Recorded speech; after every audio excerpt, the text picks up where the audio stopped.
Hi Philippines and hello world!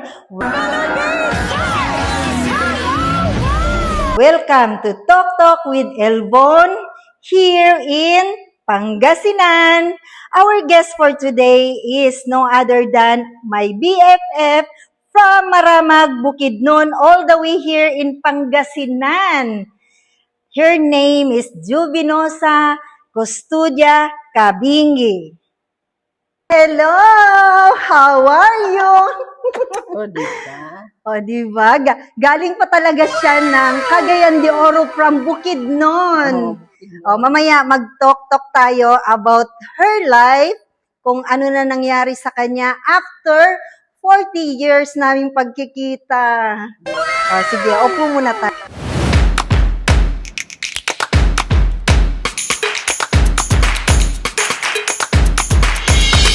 Kumusta ka na ngayon? Si Juvinosa being my BFF, talagang childhood friend ko siya from grade 1 until grade 6. After namin mag-grade 6, nagkahiwalay na kami ng landas. And ngayon lang yung ulit namin na reunion dalawa after 40 years naming pagkikita. At salamat sa Facebook at nakita niya ako ulit sa Facebook. Sumikat ba? Tapos, kumusta na yung iyong life since nung nagkahiwalay tayo ng grade 6? Lumalaban. Lumalaban saan? Lumalaban sa mga pagsubok sa buhay. Good. Dami ng mga nangyayari. Mula ilan na nga tapos anak tayo mo ngayon? 5. 5, less of 5. Oo. Tapos, saan na ba yung saan na sila ngayon? May natapos na ba? Yung eldest ko si Juverin, tapos na ng accountancy. So, ongoing yung review niya ngayon sa Davao. Wow. Hopefully, i-grant na ni God na maging CPA na siya. Tapos, yung pangalawa, si Angelo, nasa CMU ngayon, Central Mindanao University. Kumukuha siya ng EB History. Wow. Yung pangatlo, nasa historical, Davao. Parang mga about history. Gusto yata magiging historian. And then, yung pangatlo, si Fionalyn, nasa Davao, sa LPU, sa Lyceum Philippine University. Kumukuha siya ng forensic science. Tapos, yung pang-apat, si Ren Angeline, kumukuha ng accountancy din, Bachelor of Science Accountancy. Susunod yata sa yapak ng ate. Nabalitaan ko pala sa'yo, nagkaroon ka ng cancer. Anong klaseng cancer na nga? Ano yun? Endometrial cancer. So, tabso, lahat. Tinanggal Kailan na yun. siya na-diagnose? I think, 2020. Tapos, umabot ng 1 year bago yung mga chemotherapy, yung mga medical Nakailang treatment. session ka nun? 6. Tinapos ko yung 6 talaga. Tapos ngayon, declare na nila na cancer-free? Hindi pa ako declared ng Tapos may monitoring lang Yes, every monitoring. ilang months? Ang ngayon is every 6 months ang inano ng doktor. So, ingat-ingat lang. Kasi kung alam ko lang, kung may Facebook lang nung time na 25 years old tayo, nabanggit mo sa akin na nag-Taiwan ka pala nung 25 years old ka. Yes, Taiwan din ako nung 25 years old. Hindi talaga pinagtanggol yung may anak ka na noon, may anak din ako noon. Tapos, nung lumindol doon, nandun ako, nung lumindol ng Taiwan. Sa Taipei talaga kami, sa city proper. Tapos siya talaga is lumayas lang din dahil hindi pinaaral ng 2 years. Ako din, lumayas din dahil 2 years nga hindi ako nakapag-aral, tapos lumayas, nakapag-asawa ng maaga. Nag-asawa ako ng magto 20 years old.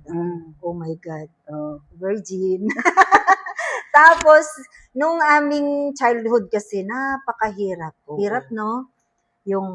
Alam yung nag-uuling kami nung bao. Mangunguha kami, nagnanakaw kami kung saan bundok. Tapos doon kami doon kami inuuwi namin, inuuling, binibenta, nangunguha kami ng ipil-ipil. Maalala mo yung ipil-ipil na dahon na ibibilad, tapos ibebenta sa bayan. Tapos yung mais, yung ginaganyan, no, yung tinatanggal yung cab, tinatanggal sa cab, yung dried. Basta, tapos per lata yan. Di ba? Hirap.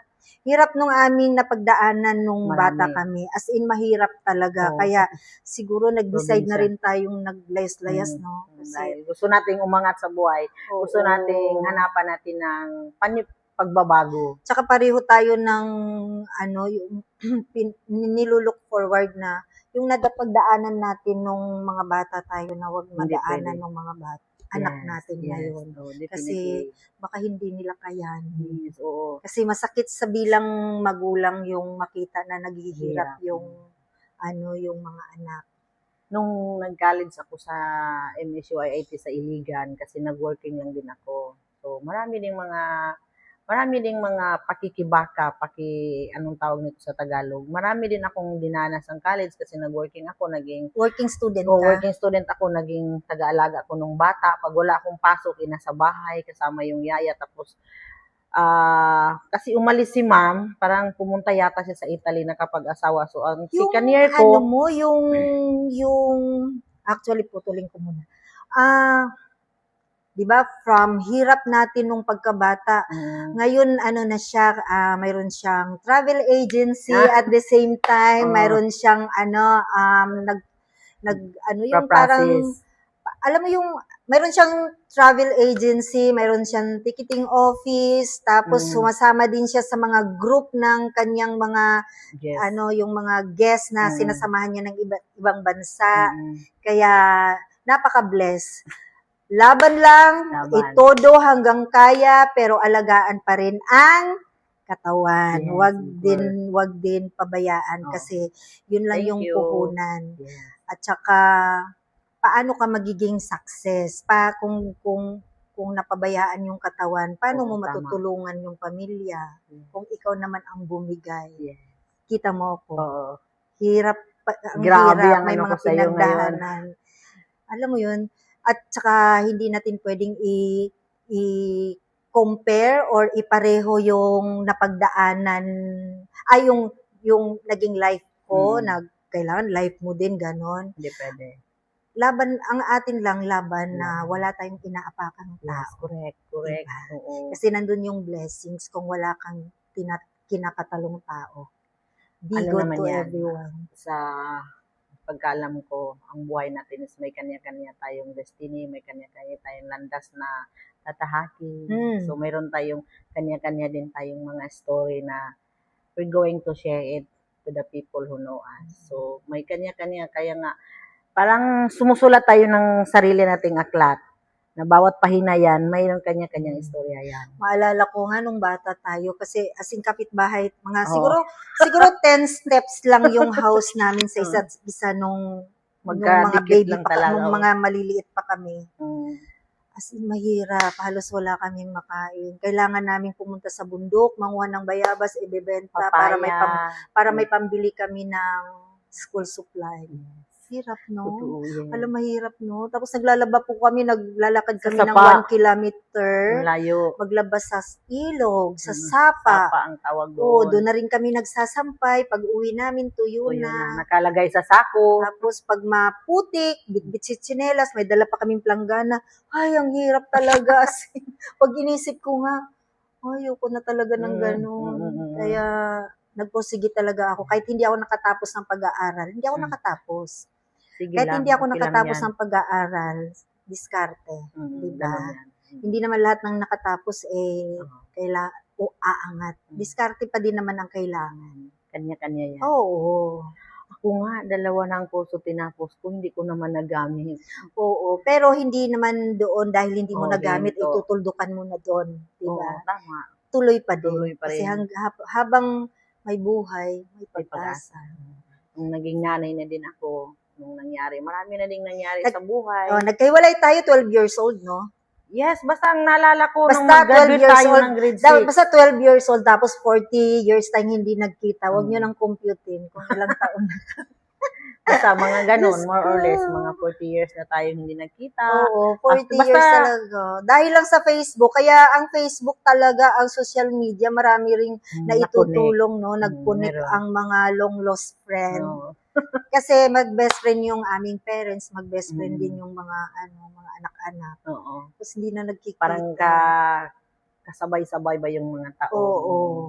So, Hala, yun. thank you so much sa yung pag diretso talaga nung tumawag po siya sa akin talaga magpa-flight akong 11 o'clock tapos Gabi. dumating siya kanina is 8 Mga o'clock. 8 yun. Oo. Sinalubong ko na lang sa bus terminal tapos ayun na, nagkita na kami. Lagi naming inaano na magkita pero hindi na tuloy-tuloy. Tapos Palpak. biglaan, maganda pala yung biglaan. Oo. Mas Kaysa ano, pinaplano na oo, wala talaga. Walang natuloy. napupuspon, walang Oo. natutuloy.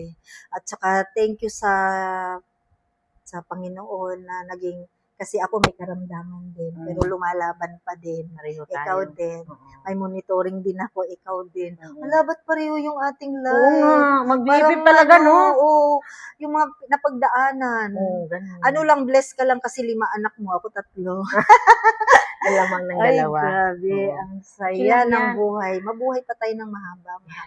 Ako, And keep in touch. yes, ako spray ko pa rin kasi alam mo na, hindi pa tapos ang mga anak ko. Mhm. Ang 4 is lumalaban pa, nag-aaral pa sila, lalong-lalo na yung bunso ko, Pray grade lang. 7 pa. Tatapos din. Ganyan din Oo. kami nag-isip Kaya, noon. Oo. Tight lang sa budget. Mm, Matatapos din sila yun na talaga. nga eh. Kasi, Tsaka ganun pangaralan talagang lang life. lagi yung mga bata. Oo. Sobrang Thank hirap. you ha. no? Thank you na kahit sa tagal, andun pa rin. Oo. Magkapit bahay, Oo. parang magkasangga dikit, Pero wala na yung lahat. mga parents mo, no? Wala na si mama Ako at si isa papa. na lang. Natira. Mama ko na lang. Wala na, si mama is 20 years ago dahil nagka-colon cancer siya. Colon Si cancer. papa din, si papa is 4 years ago lang dahil sa diabetes niya na siya, Like nagka-sepsis. father. Diabetes din. Oo, Namatay lang siya ganon. nung June 19 this year. Sumunod lang. Sunod sila. At least Eh, nakita pa sila bago namatay si oo. papa mo, di ba? Sa bagay, ganun talaga ang buhay. May simula at may katapusan. So, tayo na din Okay. nila. Thank you so Thank you. much for Yes. coming. At bukas, magsuswimming kami dito sa resort. And that's all for today, guys. Thank you so much. And until next Katok Talk with Elvon. Bye! Bye-bye. Da.